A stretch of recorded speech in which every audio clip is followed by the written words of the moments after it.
Hi, I'm Sat E Niangi, and today is Sat E Day. Welcome to WrestleTalk News, and here's the top story. While WWE's latest talent cuts look to be isolated to just Thursday initially, sadly news broke on Friday evening that Matt Riddle has also been released from his contract. Riddle confirmed the news on X, saying, "Just wanted to inform everyone that I'm no longer with WWE. Thank you for the memories and opportunities. And also thank you to all the fans for the support and love you gave me every time I go out to the ring.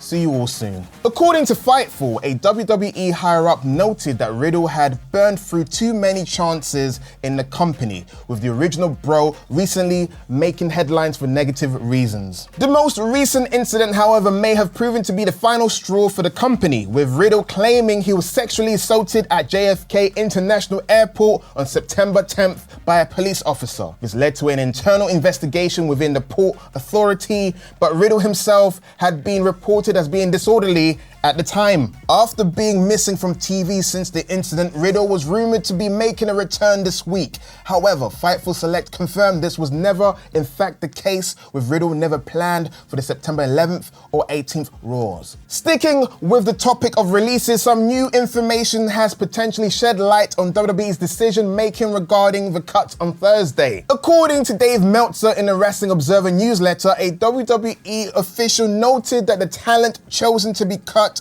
were talent making main roster money but not being used on the main roster, and with the idea that they were not going to be used in the future. And yeah, pretty much all the names fit this bill aside from Ali and Dana Brooke, yet they perhaps crucially were only featured on NXT TV, not the main roster. Or does it, as according to House of Wrestling, there may be another reason for Ali in particular being let go, and it may have something to do with his new gimmick. Recently, on his path, Ali debuted a new character in a politically charged vignette where he was leading a campaign to become the new NXT North American champion. It was said that once some within the company saw Ali's vignette on NXT TV, they freaked out because reportedly Fox had previously expressed nervousness about him heading in that direction. Regardless, we at WrestleTalk would like to extend our best wishes to all the talent released. Lastly, just a quick note on the status of the megastar LA Knight,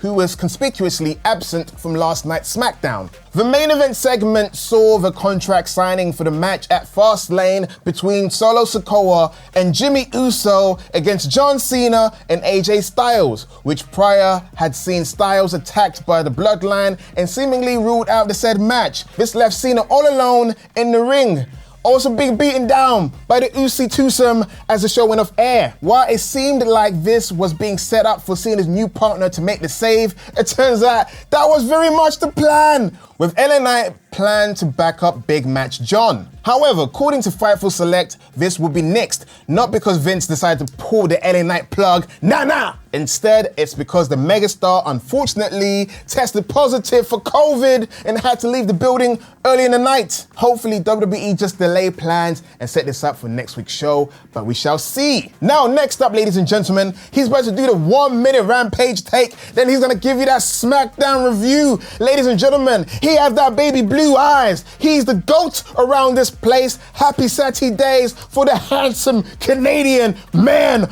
known as Tempest. Yeah, look at him. Look at him. Yeah. Kangaroo kick. Kangaroo kick. Yeah. And the camera goes black. It's a more difficult than usual Rampage One Take. It's Rampage Grand Slam, baby. Double the length, same amount of takes. Set, start the clock. Darby Allin and Sting defeated Christian Cage and Luchasaurus when Nick Wayne distracted prospective father figure Christian. Orange Cassidy, Chris Statlander, and Hook beat 2.0 and Anna Jay. It was here I noticed there's a belt in the crowd with a Millennium Puzzle on it, and I've never seen something I need more in my collection in my life. Sammy Guevara officially joins the Don Callis family, prompting an attack from Chris Jericho, who gets outnumbered until Kenny Omega comes to his aid, setting up an all-Toronto pairing for WrestleDream. No, sweetheart, they're from Winnipeg. Thanks, Sat. The Righteous win the 4-way to become #1 contenders for the ROH tag titles to deafening silence. No idea what AEW is on about with this one, and I'm moving on. The Acclaimed and Papa Bum Bum beat the Dark Order to retain the trios titles as the Acclaimed hit a new finish that was worth going out of your way to check out. I have caught up with the prompter again. Julia Hart and her incredible entrance music beat Sky Blue with the Heartless, prompting Willow Nightingale to make the save. Santana makes his singles debut and beats Dirty Bulk Bronson, but then comes face to face with Ortiz. Real life heat makes for great wrestling. Give me all of that. And then in the main event, the Hung Bucks beat the Mogul Embassy to win the ROH Trios Championship. A great main event, and unfortunately, that means Nana will not be doing his dance this week, but we got you covered. Yeah, swerve when I drive. Yeah, swerve when I drive. Top rope when I drive. Top rope, catch a vibe. Did I do it? You did it. So the thing is, double the length means double the time. So technically, you did great. Yes, you stood a man. Double the length means double the time. Chin up, tits out, and watch for the shoe. I'm kidding. We're in the studio. Ollie will kill me. Watch for the tie. Hello, and welcome back to another exciting edition of the SmackDown Review. Reviewing this show in about 5 minutes. We open things up with John Cena, who talks about all he has done since being back, but says he hasn't come back to WWE to be a host, but to wrestle. He isn't all happy-go-lucky, he's angry at the Bloodline. And he would take them both on, but he has a phenomenal partner. AJ Styles comes out and tells the Bloodline if they want some, come get some. Jimmy Uso and Solo do come out, get on the apron, but do not engage. I guess Jimmy is just back in the group, no questions asked now. Question mark? Cena and Styles backstage talk to Adam Pearce, who has to get this tag match approved by Paul Heyman. Dirty ass Pearce ain't got no authority around these parts. We then got our first match of the evening as the Street Profits took on Rey Mysterio and Santos Escobar. Now, I actually did really dig this match for a number of reasons. First of all, look who's involved. It would be hard for these men to be anything less than great. But there was also a very interesting finish here as well. So Bobby Lashley has been instructing these young grasshoppers in the way of the heel, as we have seen in recent weeks. But here, Lashley slammed Mysterio on the apron while the ref wasn't looking, and Angelo Dawkins hesitated before trying to capitalize, allowing Rey Mysterio to roll him up for the pin. Now, initially, I thought this would be a really stupid time to beat the Street Profits, given it's so early on in this revamp, but they continued by telling the story that the Street Profits are struggling with being heels, or as WWE would say, struggling to develop that killer instinct. It's kind of different, and I'm excited to see where it goes next. Austin Theory fills his diaper over a replay of The Rock's appearance from last week. Alba Fire and Isla Dawn say in a vignette that the women's tag titles are cursed. Ain't that the truth? And their magic is the cause. Then, backstage, Theory is being reprimanded for hijacking the show when the Brawling Brutes laugh at him and Grayson Waller backs him up and a tag match is made for later. Then, also backstage, my god, they just did them all one after the other on this show. Bobby Lashley chastises the Profits for not pulling the trigger and says if they can't get in the game, they can sit in catering and he'll find someone who can. We then had our WWE Women's Championship match between Asuka and Io Sky, and if you were wondering how long it would take for Charlotte Flair to get involved, she didn't even let the bell ring. Hooray! The commentators even say Charlotte has perennially been in the title picture, and yeah, man, maybe that's an issue. The match itself was good. Yeah, it was good, but I really have no earthly idea why these big title matches aren't being put on pay-per-view, especially when there's no matches announced for it. Also worth noting that while this match on TV was good, on pay-per-view it had the chance to be great. They grappled back and forth for a while until Asuka had Io in the Asuka lock, and Bayley put Io's foot on the rope, prompting Charlotte to punch Bayley, but the fracas was enough to distract Asuka long enough for Io to hit a double knee strike and the moonsault for the win. Again, a solid top of the second hour TV match, but I kinda hoped for more. Adam Pearce walks into the Bloodline dressing room and presents the contract for a tag match with Cena and Styles, and Heyman says not tonight, and Pearce says it's for Fastlane. Heyman is still not pleased, but but Jimmy Uso says it sounds good, and there will be a contract signing tonight. Heyman tells Jimmy that these things typically need approval, and Jimmy says okay and leaves, getting a little too big for his britches. We then had exactly what I had been hoping for, as Pretty Deadly